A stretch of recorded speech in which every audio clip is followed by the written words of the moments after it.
We get paid to read these books. Formal education to pay your living, the self-education to pay your fortune. We're reading this Ronda Rousey biography. And if you can't learn something from this girl's story, you can't draw some inspiration from her, I just don't know what to tell you, because this girl's life was amazing. All right, so listen to this, page 177. You will be tested. I have lost tournaments. I have lost friendships. I have lost my father. I know that I can deal when things are bad. I can come back when things are at their worst. I'm not afraid of losing all my money or losing my career, because I know I'm capable of living in my car and rising up. Once you've considered the worst thing that could happen, there is no need to fear the unknown. You are fearless. What's the worst can happen? One of our books we read last year, Extreme Ownership, and it was talking about, like, the main premise of the book was, you know, once you plan for what's the worst that could happen and make sure that doesn't happen, everything else is gravy. Like, in our world, you know, and you're not afraid of what could happen. The worst, because you are so prepared, overly prepared. It's like, I know how to tie my shoes. I ain't even worried about that. I mean, it's like, whatever you think the worst could be, that ain't even nothing to be scared of. Everything else is gravy. In our world, it ain't really that deep. So much of the type of business we in, so much of it is just mental. It's just basic fear. Fear of rejection, scared what people think. We don't talk to people because we scared they're going to say no. Then we talk to them, and then we don't ask the questions we need to ask because we're afraid of how they're going to respond, or then they're going to say no, or how they're going to react. Then we get the nerve up to ask for the business. They give us an objection, and we scared to offer the rebuttal that we already know because we scared they're going to say no, how they're going to respond, or what they're going to think.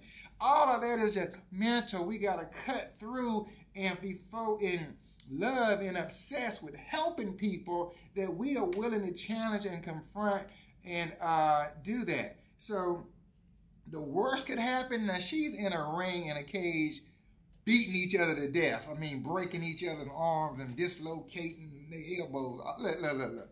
We ain't doing all that. This is not war. It's not life or death. But we got to treat it that way because we're trying to get a mental breakthrough to change our life. All right. Now, what's the worst could happen? Let's make sure that don't happen and we good. All right. Let's go on over here to page 183. I mean, these pages like 175 to 185. Oh, my God. These pages was depressing. Good God. This is a part where I don't know, she has some terrible choices in boyfriends. Jesus Christ. She done went from, look, just read the book. But this last guy she was dating was a, heroin addict and blah, blah, blah, in and out of rehab. And imagine she's got 3 jobs, trying to pay her bills, going to 3 different gyms, training every day, trying to, practice, already got her first fight coming up, trying to get prepared. She's sore, beat up, tired, exhausted with a boyfriend, and that's stealing the money and going getting hell. It's like, what is going on? It was just so much chaos, it's crazy. And then she's so exhausted, she runs, she's like driving, working 3rd shift overnight, headed back to somewhere, falls asleep at the wheel, bam, runs into a car accident. Now listen to this. She says, she says, just wait. This is on page 183. She says, just wait, I told myself, launching into the internal pep talk I pulled out whenever I needed some cheering up. I'm going to be super successful one day. I'm going to write a book. I'm going to be a kick-ass, it's going to be a kick-ass autobiography. And this is how it's going, and this is how it always happens in the book. This is just that part of the book where the character is going through hard times. This is that sucky part of the book. Just get through a few more pages and it's going to be an amazing ending. Well, you talking about pump yourself up. Sometimes you got to pump yourself up. You just got to be able to pump yourself up. I mean, what is your self-talk? If you exhausted, 3 jobs, training 3 times those, sore, beat up, boyfriend, a heroin addict, and you poor, broke, no money, bam, and you have a car, fall asleep at the wheel and run into a car, and you wake up and say, and you shake it off and say, This is just the sucky part of the book. Let me just get through a few more pages. It's going to be an amazing ending. What kind of attitude? Can you feel that attitude? That you talk about positive attitude. You talk about pressing through. Teammates, we got to have that. You have to have the ability to pump yourself up. And then once again, in our type, how that translate to our type of business? You cannot let yourself get depressed. We are in sales and marketing. Whoever gets the most no's, get the most yeses. You got to talk to new people all the time. Everybody not going to say yes. If everybody said yes, it'd be too good to be true. We'd all just make millions of dollars instantly. We don't know who's going to say yes. That's what makes it challenging. That's what separates the winners from the people that don't win. With that being said, you got to be able to pump yourself up and don't allow yourself to get too down and get discouraged and get depressed and drift away and then lose your edge mentally. It's all mental. The purpose of this whole talk is to make sure we stay sharp, keep our edge sharp. It's about a mentality. All right, last point, and I'm going to let y'all go. Now this over here, champions always do more. Now we getting back to Ronda's mama. Ronda's mama ain't no joke. So here she go. On page 187. Growing up, Mama hammered into me how much harder champions work than anyone else. When I complained about going to practice, or when I hit the snooze on the alarm instead of getting up to go running, my mom would say casually, I bet whoever my arch rival at the time happened to be is training right now.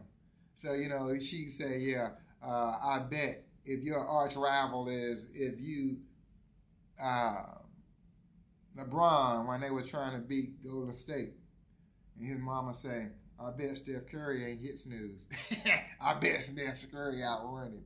Or whatever. Whoever your competitor is. She says, I bet they out training right now. She had me stay after practice and work on drills. Whenever I pointed out that no one else's mother made them stay, I know Ronda felt like she was abused. That Ronda's mama was that like Joe Jackson. She said, whenever I pointed out that no one else's mother made them stay, she simply informed me, champions always do more. Exasperated, I whined, Mom, I've been here for an extra 15 minutes. Everybody's already left. I've already done more. Then she said, her mom simply told me, champions do more than people who think they've done more. Ronda's mama, but ain't no joke. Ronda's mama said champions do more than people who think they've done more. Teammates, in any setting, it's going to be, somebody got to be the hardest worker. On every team, somebody got to be the hardest worker. Somebody got to be the one to get there early, stay late. They doing the most calls. They doing the most appointments. They writing the most sales. They recruiting the most people. They developing the most leaders. Somebody doing the most. We got to have a culture where everybody is competing for that spot. You're competing for the hardest working spot. We're competing for the spot that, hey, I am going to produce even if nobody else is. Love you guys.